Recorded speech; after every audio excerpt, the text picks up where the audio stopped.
দাঁড়িয়ে বাংলাদেশে সেনাবাহিনীর অন্দরে যে ঘটনা ঘটছে সেই নিয়ে আপনার কাছে একটা বড় সড় ব্রেকিং রয়েছে, কি সেই ব্রেকিং স্যার? গত রাত্রি 8 তারিখে, রাইট, ওখানে সেনা বিদ্রোহ হয়েছে। কি আরে বলুন কি? বাংলাদেশের সেনা বিদ্রোহ হয়েছে। ভুল করলাম বস। আর একটা অনেক বড় অফিসার বাংলাদেশের আর্মি উনি গ্রেফতার হয়েছে। একটা চস্কা নামের তো পন্ডিত ইসলাম ওয়াকুরুজ্জামান ওনাকে গ্রেফতার করেছেন, আচ্ছা, রাইট। দাদা মনে হয় মাল একটু বেশি খেয়েছেন, তাই আজ আবোল তাবোল বলছেন।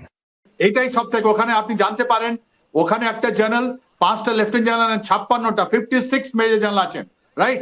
ওর মধ্যে একটা বিদ্রোহ হলো। কোথায় পাইছস ভাই এই তথ্য?